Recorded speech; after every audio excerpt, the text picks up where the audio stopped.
Hello everyone, welcome to the studio.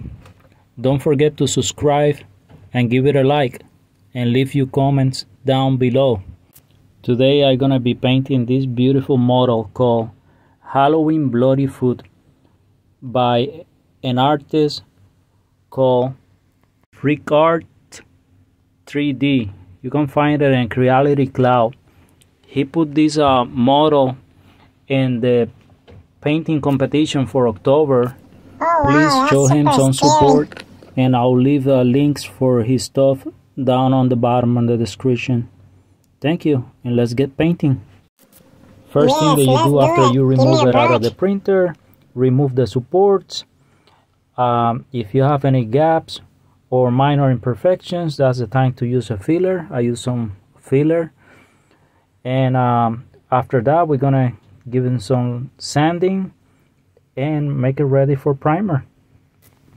Remember to shake your primer very well. Yes, and let's in shake this case, shake it. Is a white primer, and we're gonna give it two coats. We're gonna use a large brush, and we're gonna cover the whole surface. You know, the important part is cover every single area and let it dry before we start painting. Yes, let it dry. Now that our model is dry and we check for any imperfections, you know, everything is well covered, we're gonna start with our first color. Oh, and by the way, all these paints are acrylic paints, and the first color is like a khaki color or skin color or light brown. Khaki And for this we're gonna use the large brush again, and we're gonna cover the whole thing. That will be our first layer. Next we're gonna use a dark blue, really dark, and we're gonna add some water to it. We're gonna make it very watery, and we're gonna do some veins with it. Then after we do that, we're gonna get a paper towel and we're gonna wipe it down so we remove all the excess, and we're gonna repeat the same process in several places where we think to remove it with a paper towel. Our next color is red, and pretty much we're gonna do the same thing. Put a little bit with water, mix it really watery, and we're gonna put it in certain places where we think the skin is thinner, or where you think the blood is showing more in the food. And same thing, we put it down, and then after we remove it with a paper towel. Now we're gonna do the same thing with the yellow. We're gonna put some water on it and apply in the areas that we think that we need it, and wipe it down with a paper towel. And we're gonna repeat this process anywhere that we think yellow is needed, like in the top of the foot right there. That's a good place. Yeah, right there is a good place. Any place that you think the light is hitting the most. That'll give a highlight. And then we apply it, wipe it down, and we're gonna continue. Okay, now we're gonna use the same skin color that you used before. We're gonna put a lot of water in it, so we're gonna make a glaze that you're gonna, once it's dry, you're gonna see through. So put a lot of water and you can see through, you know, the green, the red. Don't overdo it, and you end up with a nice effect. Now we're gonna use an old toothbrush, and we're gonna hey, wait a minute, that's not an old toothbrush, that's my toothbrush. Really watery paint, and we're gonna flick the bristles into our piece so it gets splotches on it. And we're gonna start with the blue, and once you have it all covered with blue, not that much, just a little bit, then we're gonna go with our next color, and we're gonna wipe down our toothbrush. We're gonna clean it up the best as we can, and we're gonna do some red now. And same thing, a lot of water, paint, flicker the brush, and you can get the speckles, and this will give a nice effect. And then after that will be our yellow. Again, we're gonna clean very well our toothbrush. Be sure it doesn't have no red, because if you mix it with yellow you're gonna get orange. So same thing, put it in paint, in yellow paint. Yeah, be sure that you clean that And toothbrush, if you need, because add I some want more it water, back. because have to be watery so they'll be fluent. Then after that you end up with a nice effect. And to our next step, now we're gonna clean our palette to keep everything nice and clean. So we don't want to mix all the colors, so we wipe it down with a paper towel the best as we can, and that'll be clean enough for what we needed. Okay, now we're gonna get some darker brown and skin color again, and we're gonna mix them together, and we're gonna put water in the side. I'm gonna put a lot of water on the side. This is another glaze that we're gonna make. So for some reason, for every this, time you say we're gonna glaze, use reminds me donuts. sponge. You get a sponge and you pull pieces out to make it, you know, different shapes, and that's what gonna give us our pattern. So mix it really well, both together. So we're gonna get a darker shade of the skin color. So, and then we're gonna get the sponge, dip it in there, and now dip it in water. So will be a very diluted paint, and we're gonna press it all over our foot or our piece. So dabbing everywhere, you know, random. We don't want to make it too even, so just you know, randomly you go dabbing everywhere to you're happy, or you cover I'll be the whole thing. happy when you finish That'll be it. the painting. When it's dry, it looks super nice. After it's dry, it's gonna look pretty much like this. You can see the spotted effect.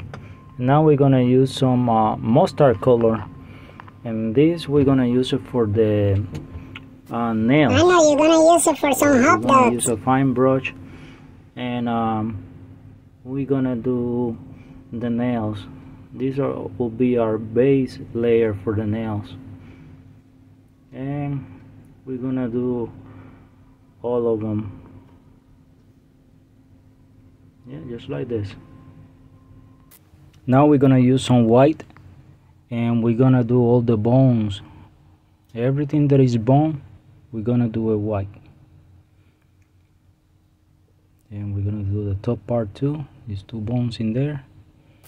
Now we're gonna use some red, the same red that you used before, and we're gonna paint all the blood with this red. I'm afraid Now we're of gonna blood. use a really dark blue.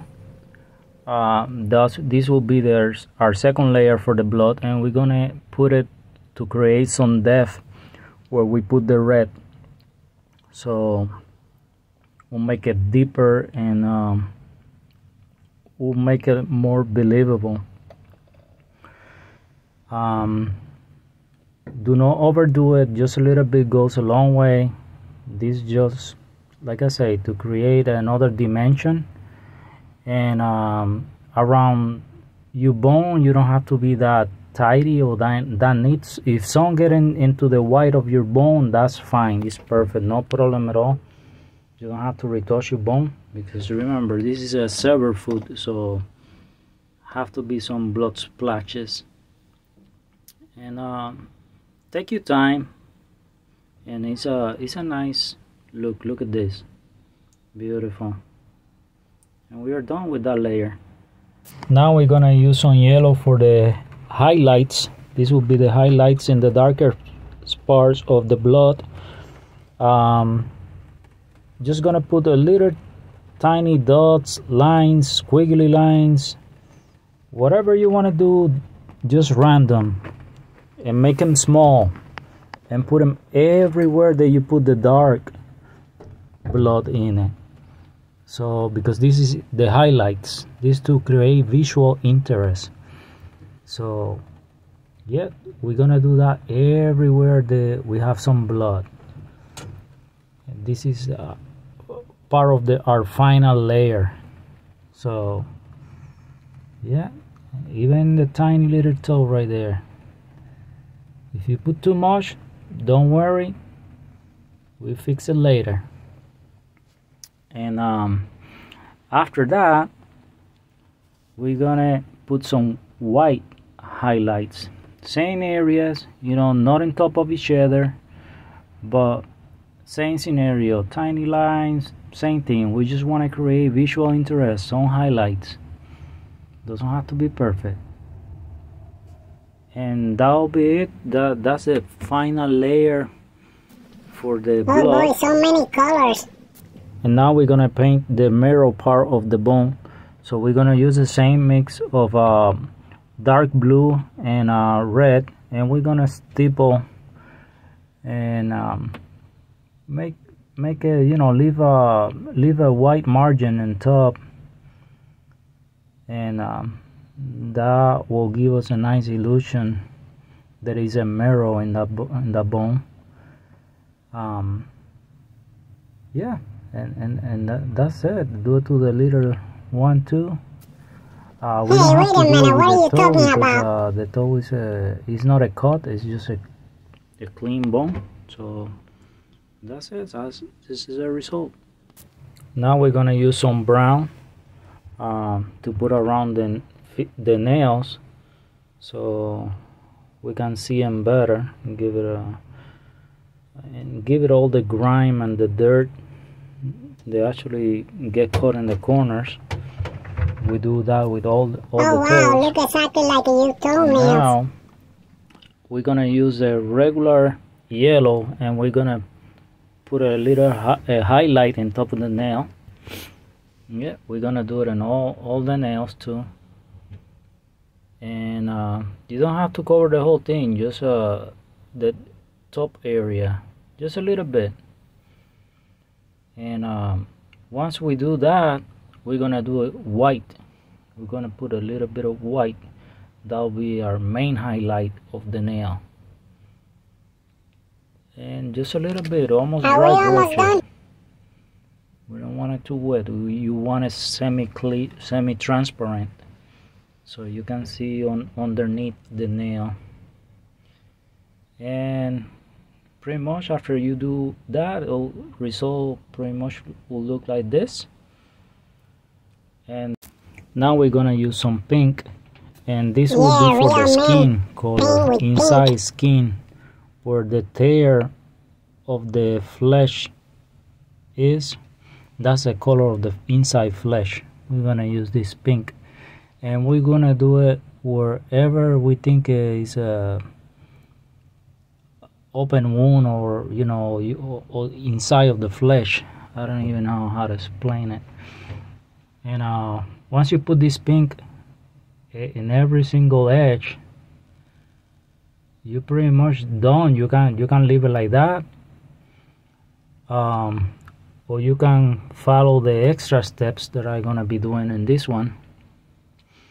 You see, I'm doing all the edges of the skin, so that represents the meat of the food. Okay, now we're gonna use charcoal, pastel charcoal, and a brush, and a small stubby brush. And you don't need that many, you know, so many colors. You know, a couple of the basic colors, like we're gonna use purple, like we're using right here, and I use it this way. There's several ways to use it. You can scrape it in a little cup or something, but I use it like this. I scrape a little bit and paint a little bit over my piece, and spread it around with the brush. And I think you have nice amount of control of how much color you deposit, and put in some blue and spread it around a little bit. If you put too much with the paper towel, you can remove it, or with another brush, a clean brush, you can brush it out. And we're gonna do these, the blue we're gonna use it where we think the vessels are, or the veins, and the purple we're gonna use for the necrotic tissue, or the tissue that is dying, or the bruised tissue that is around the injuries. And we're gonna do this pretty much all over the piece. Yeah, we're using more purple in here, a little bit more, and it's something that you do a little bit at a time. And you yeah, a little bit at a time. And now we're doing the purple on the toe, and this will make the difference. So this is like, I can say, taking it to the next level. Yeah, let's take it to the next level. Adding some more purple to it. So yes, it's looking good. So remember, just a little at a time. And before you, if you're scared or something, or you think you're gonna mess up, the best thing is to seal the piece with some kind of acrylic, or sealer, and then do this step, the charcoal thing. So if you mess it up, you just wipe it down with the wet paper towel, and you can start again. But in this case, I'm used to doing it, so I know I don't gonna mess it up. So after I do all the charcoal, then I'm gonna seal the piece. So, but yeah, that's a tip for you in case that you're not too sure. And we're gonna do this for a while to all the piece, and you're gonna end up with something like this. Wow, that looks really good. Then pretty much now we're gonna put some brown, and we're gonna put it between the toes and underneath. That's where the foot get dirty, for all the walking and all the dirt. And we're gonna cover the whole bottom part in brown. And it doesn't have to be straight brown. It's you can mix a little bit of water, make like a wash, so it looks more like dirt. Then after you finish this step, you're almost done. You have to put some sealer. So I'm using matte clear sealer, and this is the final result after it's dry and everything. I think it looks really good. My only regret is that I didn't print it bigger, but hey, that's okay. But I think it looks stunning, amazing, looks so realistic, looks like a real food. Wow, looks so creepy. I don't think I'm gonna be able to sleep for a while. The size. Creep me out. But other than that, amazing. Look at all the detail, all the bruises, all the blood. To make it scary, you don't have to make it all dripping blood or anything like that. Yeah, that's for sure. This is scary enough. I hope you learned something with this video. I enjoyed making this video for you guys. Don't forget to like and subscribe, and to the next one. Thank you. Bye-bye.